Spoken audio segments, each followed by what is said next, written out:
Para la época que estamos viviendo, creo que vale la pena mucho recordar una conferencia histórica, probablemente la más compleja que fue presentada en la Universidad de Harvard y que fue pronunciada por un disidente ruso, ¿no?, que había sido finalmente dejado libre de la Unión Soviética por la presión internacional y que muchos de ustedes probablemente recuerdan, los que son menos jóvenes, y algunos de los jóvenes lo saben si es que han recibido una educación rica, digamos, si han recibido una educación clásica. Y me refiero a este personaje soviético, Alexander Solzhenitsyn.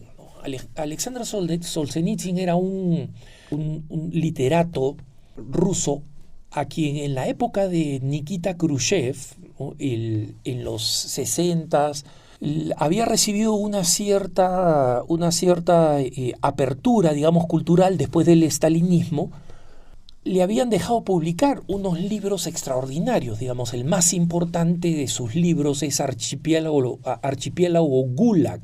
Y es un libro muy, muy grande, ¿no?, pero de una literatura extraordinaria.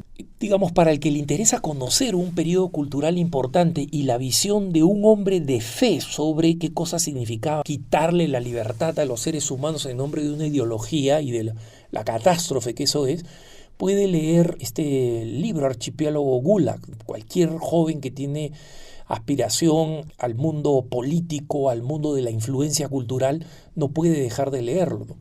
Y para quienes quieren una versión un poco más breve, con la misma concepción, y que es todo narrativo, es decir, no son libros de ensayos, ¿no?, pero los comentarios humanos en estas narraciones, digamos, no es justo llamarlas novelas porque está basado en su experiencia en los gulag, es decir, en las prisiones siberianas de el gobierno soviético en Rusia, ¿no? Él escribe un libro con la misma temática que es mucho más breve, que se llama Un día en la vida de Iván Denisovich, ¿no? Un día en la vida de Iván Denisovich. Este es un libro que muy probablemente esté en internet, que es fácil de encontrar y que es absolutamente apasionante para entrar en la mente de este hombre, ¿no? Alexander Solzhenitsyn finalmente es liberado de la Unión Soviética. A mediados de los 70 él llega a Estados Unidos y en Estados Unidos se vuelve inicialmente un héroe, una demostración de que, digamos, las sociedades occidentales están por encima de la Unión Soviética y de los países donde hay comunismo, pero relativamente pronto desaparece. ¿Por qué? Porque la misma crisis y el mismo tipo de crítica que Solzhenitsyn había hecho al sistema soviético lo comienza a hacer del consumismo capitalista, y dice que lamentablemente uno impulsa el otro, ¿no? Entonces, a esta personalidad, que además había recibido el premio Nobel, ¿no?, la Universidad de Harvard lo invita a lo que se llama el commencement speech, ¿no? O sea, cuando a inicios de junio ya se gradúa una clase en Harvard, y es tradicional de Harvard de haber tenido a los más importantes presidentes, políticos, científicos, artistas del mundo a hacer esta conferencia, ¿no?, esta conferencia, digamos, de graduación. Y a él le toca pronunciar una conferencia el 8 de junio de 1978. Ahí es cuando pronuncia. Y es probablemente una de las conferencias que han sido de las más ricas intelectualmente y de las más largas. La gente que ya estaba ahí, pues los muchachos que ya estaban ahí para graduarse, se comienzan a poner impacientes. Pero por eso este discurso de Alexander Solzhenitsyn en Harvard del 8 de junio de 1978 vale la pena leerlo completo, ¿no? Está completo en internet, en múltiples sitios, en español, en inglés, en múltiples idiomas. Solamente comparto algunas partes para que vean ustedes cómo en 1978 Solzhenitsyn, como uno de los grandes profetas, pues, del siglo XX, dice cosas que se aplican perfectamente hoy, ¿no? Y él dice, el progreso tecnológico y social, acá lo cito textualmente, ha permitido la realización de esta aspiración, el estado de bienestar. Cada ciudadano tiene garantizada la deseada libertad, o sea, está hablando de los países europeos, obviamente, de Estados Unidos, ¿no? Y los bienes materiales tienen la deseada libertad de los bienes materiales en tal cantidad y calidad como para garantizar en teoría el alcance de la felicidad, en el sentido moralmente inferior en que ha sido entendida durante estas últimas décadas, es decir, la felicidad en sentido materialista. Póngase a pensar cómo esto sucede en nuestras ciudades, incluso en las ciudades de nuestros países relativamente pobres o muy pobres, ¿no? Y sigue diciendo, en el proceso, sin embargo, ha sido pasado por alto un detalle psicológico, el constante deseo de poseer cada vez más cosas y un nivel de vida cada vez más alto, con la obsesión que esto implica. Ha impreso en muchos rostros occidentales rasgos de ansiedad y hasta de depresión, aunque sea habitual ocultar cuidadosamente estos sentimientos. Bien, hermanos, esto parece escrito hoy, no ayer, hoy. No. Él sigue diciendo, hoy, lamentablemente, ha sido posible educar a los jóvenes de acuerdo con estos ideales, conduciéndolos hacia el esplendor físico, la felicidad, la posesión de bienes materiales, el dinero y el tiempo libre, hasta una casi ilimitada libertad de placeres. Miren, hermanos, cuando ustedes miren las redes sociales, ¿cuál es el modelo que se distribuye? No solamente lo que enseñamos en los colegios, sino los modelos que están en TikTok, en Instagram. O sea, ¿qué tipo de modelos vemos, no? Y él sigue diciendo, de este modo, ¿quién renunciaría ahora a todo esto? ¿Por qué y en beneficio de qué habría uno de arriesgar su preciosa vida en la defensa del bien común? ¿Se dan cuenta cómo habla del total trastocamiento de las personas y de las prioridades? Pero él advierte, Solzhenitsyn, en ese mismo discurso del 8 de junio de 1978, dice, incluso la biología nos dice que la seguridad y el bienestar extremo habitual no son ventajosos para un organismo vivo. Hoy el bienestar en la vida de la sociedad occidental ha comenzado a revelar su máscara perniciosa. O sea, ¿cuántos problemas de salud surgen de vivir simplemente la vida de exceso que consideramos la, entre comillas, felicidad en Occidente? Y él sigue diciendo, es hora, acabemos con esta cultura de la total materialización, el total materialismo de la felicidad. Es hora, dice en Occidente, de defender no tanto los derechos humanos, sino las obligaciones humanas. Por el otro lado, dice, a la libertad destructiva e irresponsable se le ha concedido un espacio ilimitado. La sociedad ha demostrado tener escasas defensas contra el abismo de la decadencia humana. Por ejemplo, contra el abuso de la libertad que conduce a la violencia moral contra los jóvenes bajo la forma de películas repletas de pornografía, crimen y horror.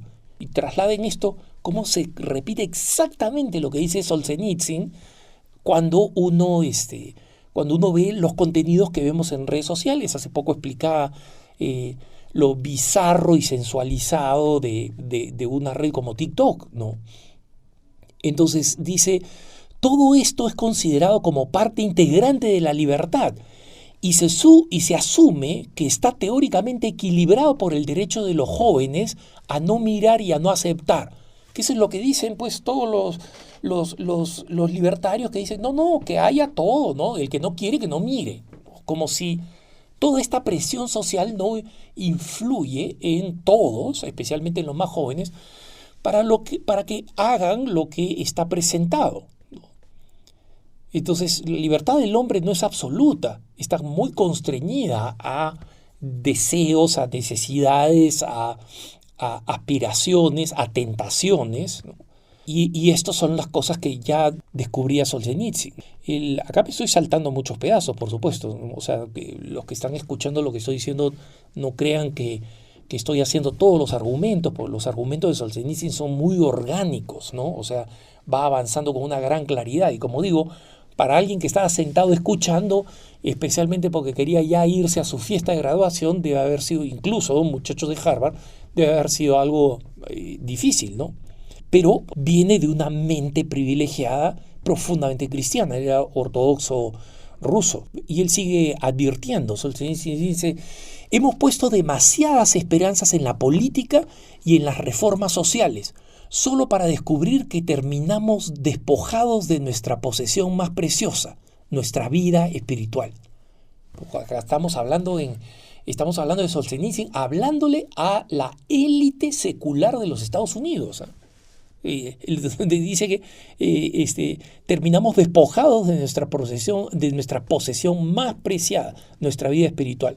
Y Solzhenitsyn hacia el final concluye con algunas preguntas, ¿no? Dice, ¿es cierto que el ser humano está por encima de todas las cosas? ¿No hay un espíritu superior por encima de él? ¿Está bien que la vida de una persona y las actividades de una sociedad estén guiadas sobre todo por una expansión material? ¿Es permisible promover esa expansión a costa de la integridad de nuestra vida espiritual? Y después de estas preguntas, Solzhenitsyn dice, si el mundo no se ha acercado a su fin, al menos ha llegado a una importante divisoria de aguas en la historia, ¿no? O sea, estamos en un parteaguas en la historia. Ahora tenemos que marcar un antes y un después. Y es interesante cómo ahora en el siglo XXI, en estos años, múltiples autores, ¿no? Coinciden en que estamos en este momento de parteaguas, ¿no?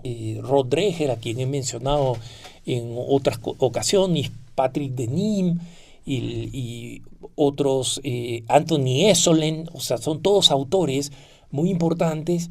Sus obras, no conozco ninguna que haya sido traducida al español, lamentablemente, pero todos coinciden en que estamos en este momento en que los cristianos tenemos que decidir qué es lo que vamos a hacer, ¿no?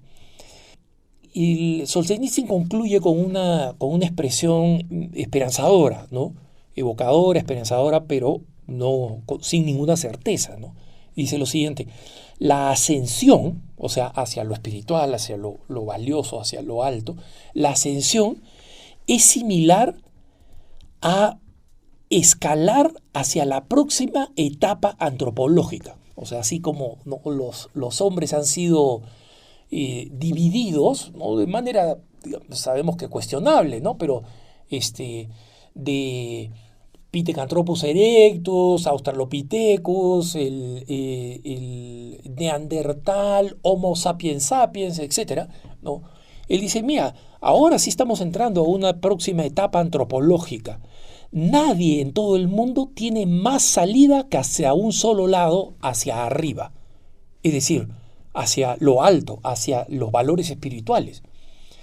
Y si nosotros no impulsamos una generación así, desde nuestra fe y con valentía y sobre todo con el don del testimonio, entonces vamos a ver una degradación o, en el mejor de los casos, un estancamiento del crecimiento del hombre.